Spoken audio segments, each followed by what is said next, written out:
Y seguimos con las noticias y tratando y conversando sobre noticias de tanta actualidad como la migración en general, que es un tema que se ha tomado a la agenda, pero también las expulsiones. Se discute mucho de expulsiones, se dan números de expulsiones, pero vamos a tratar de tocar el tema más en general. ¿De qué se trata cuando hablamos de expulsiones? ¿Cuáles son los efectos que puede tener? ¿A qué personas son las que se expulsan?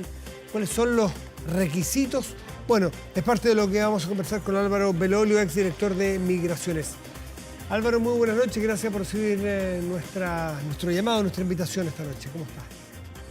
Buenas noches, Matías. Muchas gracias por la invitación y un saludo a todos los que están viendo Canal 24 Horas. Bueno, estábamos leyendo noticias de hoy que ha habido expulsiones estos días, ¿no es cierto? Que han salido, aquí hubo 3 personas que van a salir. Se firmó que 12 personas estaban consideradas para expulsiones, 4 fueron liberadas al presentar recursos y otras 8 están entre los próximos días que van a salir, otros que han salido entre ayer y hoy, en fin. Pero nos interesa el tema de las personas. Primero, ¿quiénes son estas personas?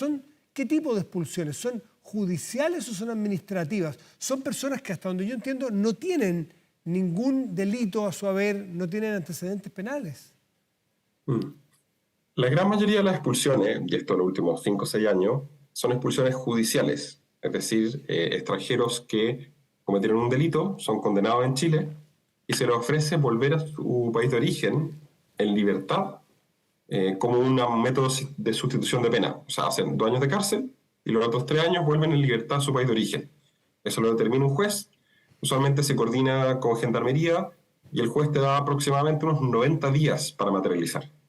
Si hay un problema con el vuelo o algunas cosas, no es lo ideal, pero el extranjero puede ir hacia la PDI y después volver a la cárcel en el sentido hasta que se coordine finalmente su expulsión. O sea, ahí no hay riesgo que quede libre. Tendría que haber una negligencia muy grande, pero que yo sepa no ha ocurrido al menos. Ya, los judiciales, no los administrativos, judiciales. Porque hay 2 expulsiones. Y de los judiciales, los 2018-2021 fueron aproximadamente unos 5.500 y en la actual administración, 2022 hasta noviembre, o sea, un par de semanas, eran 1.800. Ahora vamos a las expulsiones administrativas. La expulsión administrativa no es determinada por un juez, sino que es un recurso que genera el Ministerio del Interior. La expulsión administrativa la firma o el subsecretario o el director nacional de migraciones. También puede delegar esta facultad a los directores regionales. La idea es tratar de hacerlo un poquito más expedito. Y en general es considerablemente más complejo desde el punto de vista logístico, de gestión, en una expulsión administrativa de una expulsión judicial. ¿Por qué? Porque las personas que son expulsadas administrativamente no están en la cárcel, como en las expulsiones judiciales, sino que PDI tiene que ir, después de notificarlo, de todo el proceso del proceso administrativo de generar la expulsión, PDI tiene que ir, tiene que capturarlo y lo puede retener por una cantidad máxima de tiempo. 2018-2021 el tiempo máximo era 24 horas y se expulsaron 1.350. Hoy el tiempo se amplió hasta 5 días, hay toda una discusión, Tribunal Constitucional, etc. Y van más o menos 270 expulsiones administrativas entre el año anterior y este año. Y ahí es donde se genera la gran dificultad. Ahí es donde tiene un poco de problema el gobierno, porque capturó a 12 personas y no salió el vuelo. Por lo tanto, si no tenía el plazo, tenía que liberarla. De esas 12 personas, 4 interpusieron recursos de amparo, que está libre.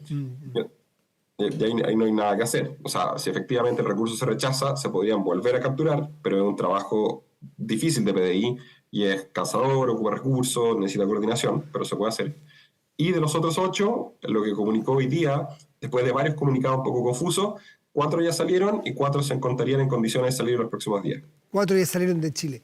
Álvaro, tú con la experiencia que tuviste, que sigues trabajando en la materia, esta explicación genera la duda, ¿cuánto vale la pena?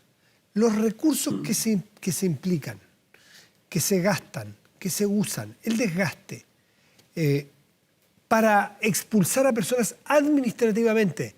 ¿No es acaso un desenfoque cuando el problema lo tenemos con los inmigrantes no con todos los inmigrantes, lo tenemos con los inmigrantes que cometen delitos. ¿Para qué? ¿Cuál es la lógica, tanto en el gobierno en que tú trabajaste, en el del presidente Piñera, como en este? Creo que me lo expliques como un técnico. ¿Por qué un país se desgasta tanto con lo que estamos viendo, con el costo económico que tiene, de funcionarios, de tiempo, el costo político que te falle porque hay un tribunal que indica tal o cual cosa? ¿Por qué se expulsa administrativamente, aunque hay una falta, lo sé, cuando tenemos el problema en el delito que cometen algunos extranjeros? Es una buena pregunta y una pregunta un poco más ideológica, o sea, la razón por la cual se hace el proceso. Hoy día hay consenso en que las expulsiones judiciales y los extranjeros que cometen delitos o los extranjeros que tenían antecedentes penales e ingresan a la mala deben ser expulsados. Creo que es un avance. Este consenso no estaba hace 3 años. Entonces yo creo que ha ido un concepto de romantización y se ha ido facilitando. Y hoy día, a excepción de un par de organizaciones activistas, son muy pocos los que critican las expulsiones judiciales. Ahora bien, con las expulsiones administrativas tiene que ver con un concepto un poco más de fondo. Es, ¿para qué tenemos ley de migraciones si es que permitimos que un extranjero ingrese sin cumplir los requisitos, sin tener visa, ingrese ilegalmente, e igual le damos visa? Y la segunda pregunta es, ¿cuál es la capacidad de las comunas de las regiones de recibir a todo extranjero que se quiera venir sin que el Estado pueda tomar una medida o tomar una decisión con respecto a eso? Entiendo, es no dejarla pasar, es la señal, yo entiendo. Pero estamos hablando que se fueron 4 personas, que se van a ir otras 4 y que 4 tuvieron que quedar en libertad. 12 personas. Dime tú cuántas personas han entrado en los últimos 3 años, 2 años, el último año. Entonces quedamos un poquito en ridículo. Es decir, hacemos todo esto una señal para decir que a Chile no se viene a jugar. No hablo de los delincuentes, hablo de la gente honesta. No se entra sin... Hay un procedimiento para entrar. Vamos a expulsarlo. Expulsamos a 12. A 12 en estos días. Estamos hablando de las noticias, estamos haciendo todo un tema de esto. Entonces, siento que estamos un poquitito, no sé, gastando un poquito, como decía el dicho popular, pólvora en gallinazo, creo que se dice, en personas que no son peligrosas, en personas que no hacen daño, en fin.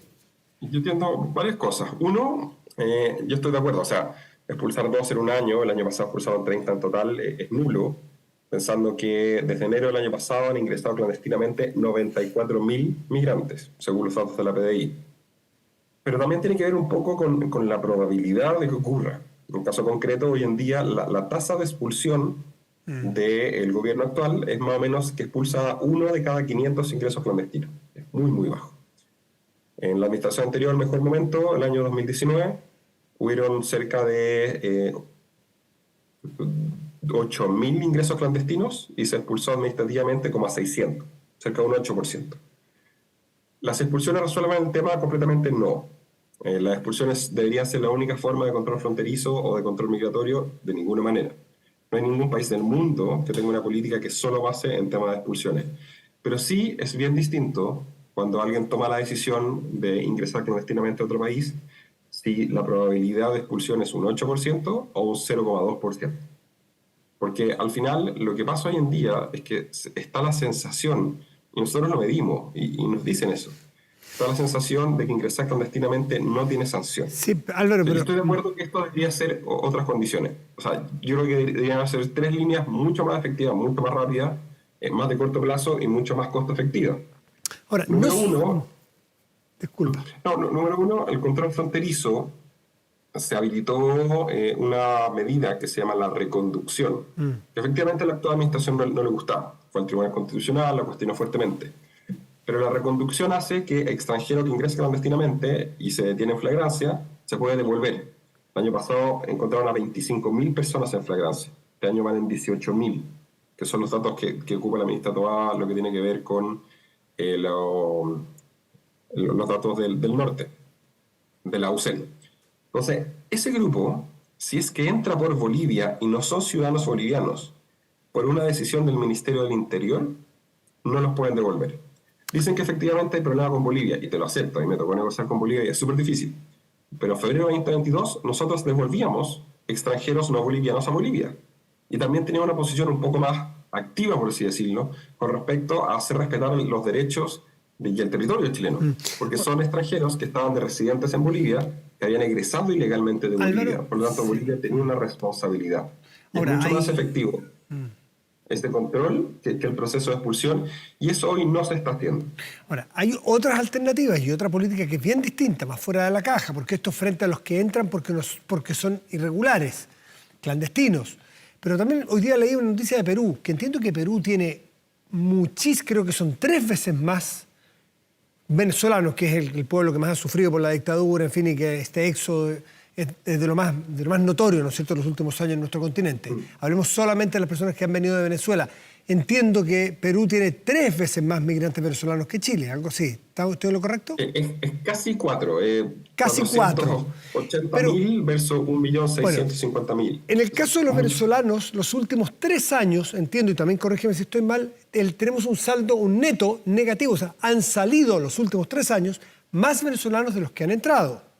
Y en Perú, hoy día vi que han salido muchísimos venezolanos del Perú de manera absolutamente voluntaria, porque cambió la medida de migración en Perú. Pero en Perú los empadronan. En Perú los tienen a todos los que entraron irregulares, los empadronan, les saben el nombre. Nosotros no hacemos eso, no los registramos, no los empadronamos. Entonces andan dando vuelta a personas que no sabemos quiénes son, ni sus antecedentes penales. Hay varias cosas. Uno, efectivamente Perú tiene un número muy amplio porque es bastante fácil entrar a Perú. La frontera de Ecuador con Perú es chistoso porque la caseta de control fronterizo está como a 2 kilómetros separada de la carretera. Entonces la gente pasa directo. Así aún más permeable que la frontera que tiene Chile con Bolivia. Pero el punto principal que se asocia ahí es que finalmente las razones por las cuales los migrantes ingresan clandestinamente a los países son 2. No es tanto de condiciones políticas u otro, sino uno, la probabilidad que puedan conseguir empleo. Cuánta plata pueden reunir y cuánto pueden ahorrar para mandar al país. Nosotros hicimos una encuesta con el Banco Mundial que se publicó el año pasado y decía que un ciudadano venezolano en promedio ahorraba $200 al mes. La gran mayoría trabaja en aplicaciones de reparto u otro, el 25%. Pero $200 al mes en Venezuela es 30 veces el sueldo mínimo. Entonces, yo creo que ahí hay un tema, tiene que ver con el acceso a la irregularidad, el acceso al mercado laboral, que en Chile sigue siendo, hay poca fiscalización y eso es súper transversal. O sea, eso sería muy injusto asociárselo a un gobierno sobre otro. Pero ¿por qué no cambiar? Mi pregunta, Álvaro, mi pregunta de fondo, ¿por qué Chile, si le ha ido mal con esta política en los últimos varios años, por qué no hacer la política inversa que lo que hizo Colombia en su momento con Venezuela, que es darles una visa de 1 año a todos? Con lo cual, el que no saca esa visa o no se registra quiere decir que anda por malos pasos, pues. Y la gran mayoría de los honestos sí se va a querer registrar y sí va a querer tener una regularización y una visa con Chile. ¿Por qué no usamos esa política? Porque la política de la puerta abierta o la de regularización permanente lo que hace es que incentiva que finalmente Chile, en vez de tener 450.000 ciudadanos venezolanos, tenga 2 millones. Y hoy en día el problema es que además se concentran principalmente en el norte y en la metropolitana. Entonces, un caso súper concreto, en Alto Hospicio, el campamento La Mula, que prácticamente no existía hace 3 años, hoy en día tiene 40.000 personas viviendo en ese campamento. ¿Y todos irregulares o no? La gran mayoría de todos irregulares, completamente controlados por el narcotráfico. Entonces, ¿cuál es la capacidad de las comunas y los barrios de recibir? Porque la estimación que hacía, creo que la OIT hace un par de años, es que hay 8 millones de latinoamericanos sin trabajo en Chile. Si nosotros decimos que todo aquel que ingrese clandestinamente le vamos a dar igual una visa, tenemos el riesgo que entren 8 millones de personas. Es que si le damos visa, es que te lo doy vuelta, porque si le damos visa no van a entrar irregular, pues. ¿Y qué te dice si la verdad que la mayoría no se quiere venir a Chile? Se ha ido a Ecuador, se ha ido a Perú, se ha ido a Colombia, se ha ido a Brasil, a Argentina, y en Chile entiendo que es el país que menos tiene, ¿o no? En términos proporcionales, Chile es el país que más ciudadanos venezolanos tiene después de Colombia. La prioridad general de ellos es número 1 Estados Unidos, número 2 España, número 3 Chile. Va cambiando y es dinámica y otro. Pero proporcionalmente es alta. Si Chile generaría una propuesta de visa que entra, probablemente el número sería mucho mayor. Ahí cuántas veces nosotros hicimos una estimación el 2020 y era al menos el doble. Entonces ahí es en todo caso una buena descripción. Pero el gran problema que uno tiene con la lógica de que el flujo aumente de forma importante, que nos pasó un poquito en el año 2017-2018, es que la capacidad que tienen los gobiernos locales de absorber ese nivel de migración no da. Porque, por ejemplo, caso de Tarapacá, que es probablemente el caso más crítico. Perdón, pero de detener a los irregulares tampoco da. Y aquí nos ha ido Sí, mal pero con no. la política 1, ¿por qué no intentar con la política 2? Que entiendo que la que usó Colombia con Venezuela. Estoy de acuerdo, porque Venezuela, o sea, el caso de Colombia era porque era país fronterizo. Si fuera un caso similar con una crisis en Bolivia, yo también lo entendería. Porque lo que estaba haciendo Colombia es, como yo soy el primer país seguro donde salen, yo prefiero darles visa a que hagan un proceso de refugio, que es distinto al caso de Chile. Si tuvieran una crisis así con Bolivia, yo probablemente sí propondría algo similar. Ya. Pero en el caso específico, lo que pasa acá es que si uno genera una propuesta de visa permanente o irregular, el país no tiene la capacidad de asimilar el flujo de la gente que necesita o que tiene necesidades en Latinoamérica. Perfecto. Y ese es el gran problema. ¿Cuál es ese número concreto? Es súper difícil determinarlo, pero yo sí creo que, ocupando un poco el modelo canadiense, podría haber cierta participación de parte de las comunas o las regiones de determinar o de patrocinar a potenciales migrantes que puedan venir, que es un poco lo que han hecho los países que vayan a funcionar. Por supuesto, claro, es bastante más fácil tener la migración en Canadá cuando tu frontera la cuida Estados Unidos, que el caso chileno. Pero Nueva Zelanda, Australia Sí. y Canadá tienen modelos que son más proactivos. Lo que yo sí estoy de acuerdo es que falta mucha proactividad en la política migratoria chilena. ¿Y a qué me refiero con eso? En general se discute que entra clandestino y hacemos procesos de regularización cada 2 o 3 años, lo que no es una política migratoria efectiva en el mediano plazo. Y sí viendo que hay potencial y hay necesidad en las regiones. Entonces, ¿cómo tú ofreces un proyecto de vida que sea atractivo para migrantes en regiones donde se necesita gente? O sea, es muy distinto el caso de Tarapacá, donde tenés 20-25% de población migrante, totalmente colapsado, versus los lagos, los ríos, Aysén, Magallanes, donde hay una necesidad. Entonces, cierto incentivo, o pensarlo, el incentivo correcto, puede ser mucho más efectivo. Y en eso estoy de acuerdo. Y en términos de flujo, ahí es bien, yo creo que ese caso es comparable. Chile tuvo un momento en donde prácticamente no ponía requisitos y les daba visa a todos, que fue, yo diría, segundo semestre de 2016 hasta finales del 2018, que fue lo que llamamos el turismo laboral. En ese momento entraron como turistas y se quedaron cerca de 900.000 personas. Y los ingresos clandestinos que tenemos en los momentos más álgidos en Chile, o sea, 2021, 22, 23, según la PDI suman 170.000. Perfecto. O sea, sigue siendo un 30% del flujo completo del turismo laboral. Está bien. Un proceso más moderado, por ejemplo, nosotros siempre incentivamos mucho la importancia de la visa trabajador de temporada. Darle a ciudadanos peruanos o bolivianos Claro. visas por 5 años que pueden estar en Chile hasta 6 meses al año. Eso subía completamente los estándares y no se ha implementado. Cambiaría muchísimo. Álvaro Lolio, como siempre, muchas gracias por atendernos. Que estén muy bien. No, muchas gracias, que tengan una buena noche.